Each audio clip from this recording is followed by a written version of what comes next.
Halo teman-teman, welcome to Run Hunter.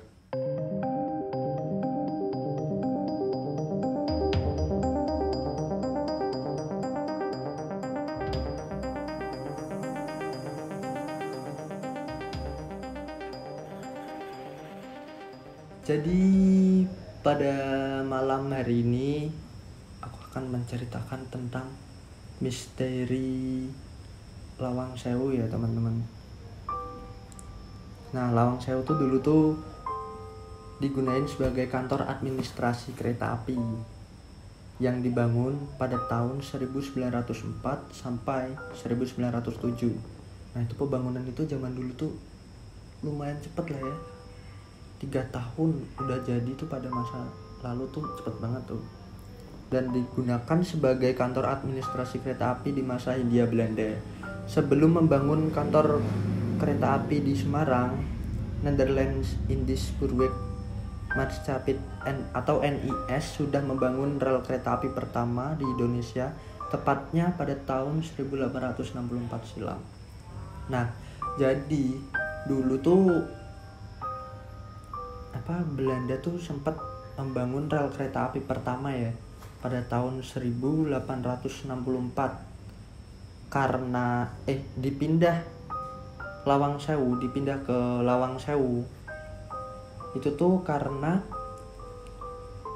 bludak, itu pegawainya yang membludak, hingga akhirnya jadilah Lawang Sewu yang digunakan sebagai kantor NIS yang baru. Nah, jadi pindah. Nah, jadi Lawang Sewu ini pernah dijadikan ruang penjara zaman penjajahan. Nah, Lawang Sewu kan ada ruang bawah tanahnya tuh teman-teman. Ruang bawah tanah itu tuh yang dijadiin penjara ya teman-teman. Jadi dulu tuh sebelum penjara tuh itu tuh niatnya mau dibuat saluran air. Nih, Lawang Sewu tuh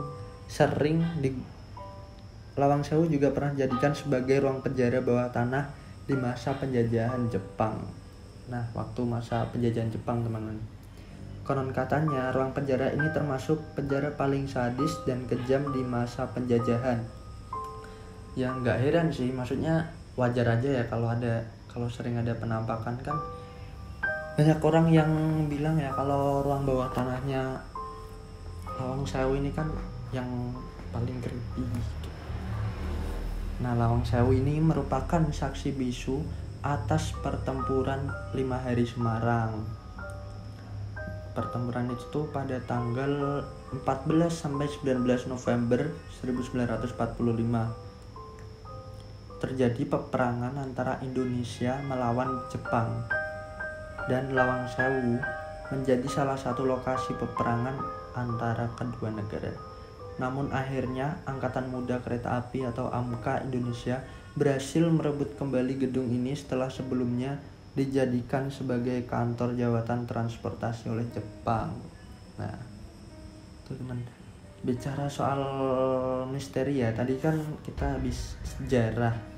Sekarang aku akan ceritain tentang misteri, terutama yang ada di lorong bawah tanah ya. Yang paling creepy, paling mengerikan itu yang konon penjara paling sadis.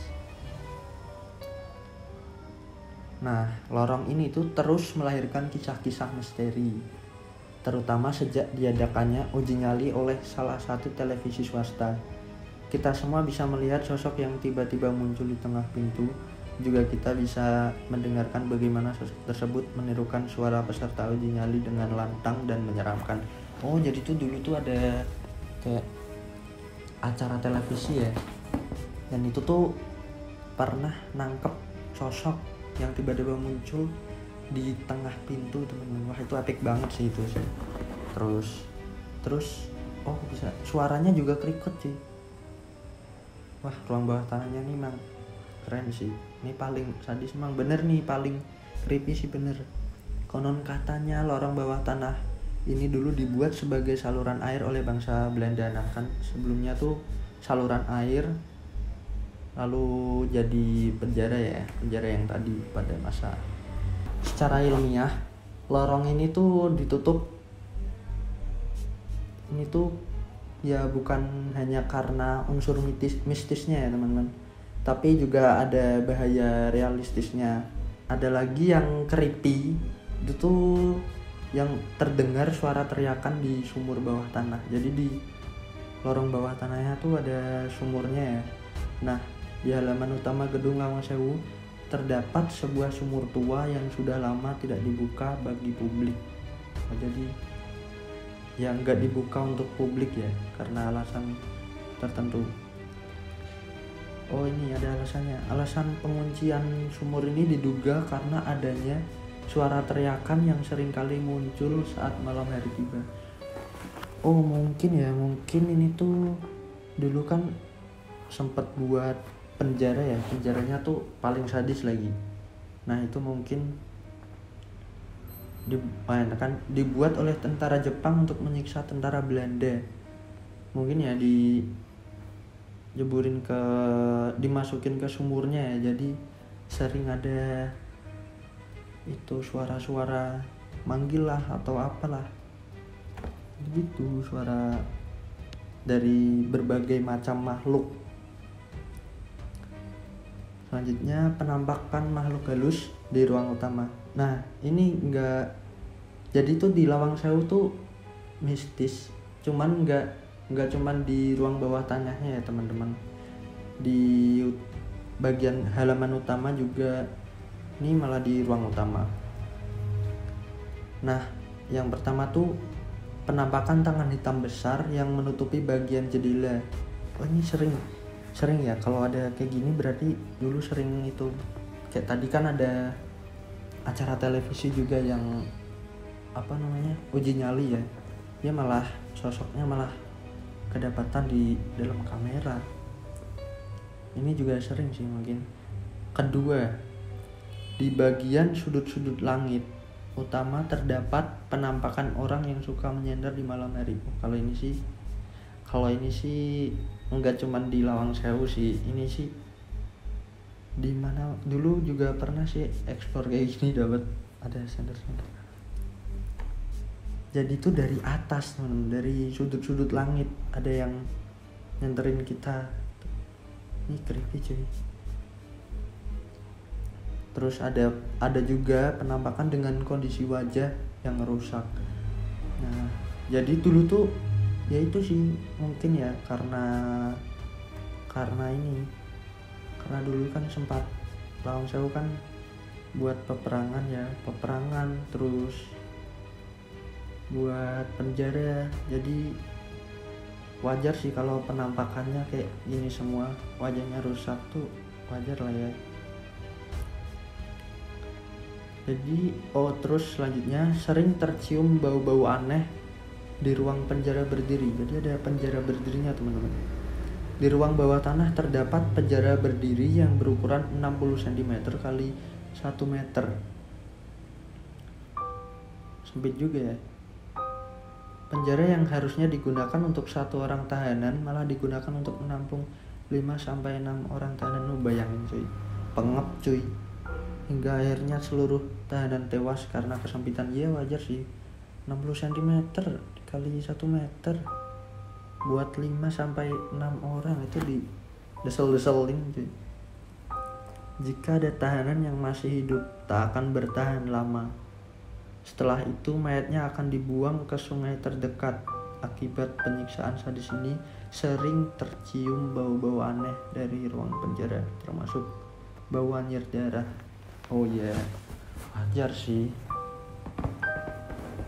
bau anyir darah karena peperangan. Dan itu juga pengep banget cuy, di dalam penjara berdirinya. Bayangin 5-6 orang, itu aja udah nggak usah mistisnya ya, itu aja udah panas gitu lah, paling udah engap gitu. Selain tadi ya bahaya yang mistisnya, ini tuh juga ada bahaya yang nyatanya secara ilmiah nih. Lorong ini tuh ditutup bukan hanya karena unsur mistis, tapi juga ada realistisnya, kayak keracunan karbon dioksida lah dan yang lain-lain lah gitu. Jadi buat kalian mau mau yang percaya yang mana itu terserah kalian, tapi banyak orang yang bilang kalau cerita mistis di Lawang Sewu itu banyak. Dan juga tadi dia udah ada acara televisi itu yang dapetin sosoknya kayak gimana, udah aku jelasin tadi. Ada sosok aneh lah pokoknya. Waktu uji nyali ya itu di ruang bawah tanahnya langsung katanya yang paling angker sih teman-teman, yang paling angker. Aku sendiri juga orang Semarang, dan itu cerita itu tuh udah ada sejak SD. Itu udah aku denger sih kalau ruang bawah tanah Lawang Sewu tuh creepy ya. Dulu pernah waktu kunjungan ke Lawang Sewu waktu SD tuh kan jalan tuh dari lantai 2 ke lantai 1. Dulu tuh belum ditutup kayak sekarang gitu. Turun, nah satu temanku tuh jatuh gelundung gitu ke bawah, sampai ke bawah. Gak ada yang dorong-dorongan, jaraknya pun jauh, gak ada yang dorong-dorongan, jadi jatuh gitu sampai bawah cuy, dari atas sampai bawah. Nah kalau sekarang kan Lawang Sewu kan udah jadi wisata ya, bisa buat foto-foto. Lantai 2-nya pun juga udah ditutup, udah nggak ada aksesnya, nggak bisa masuk. Jadi ya udah direnovasi lah, udah jadi bagus banget.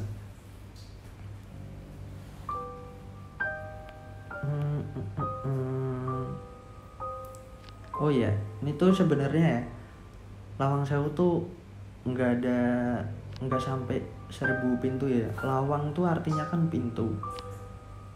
Lawang Sewu, 1000 itu sewu. Nah ini tuh aslinya nyatanya cuman 429 pintu, kayak nggak sampai 1000. Karena ini tuh disebut 1000 karena jumlahnya yang banyak lah, jadi males ngitungnya, kayak kaki 1000 gitu kan jumlahnya misalnya. Oke, jadi sekian cerita dari kita Runenter tentang mistisnya Lawang Sewu, kengeriannya, lorong bawah tanahnya, sejarahnya. Aku Gilang pamit undur diri, dan bye.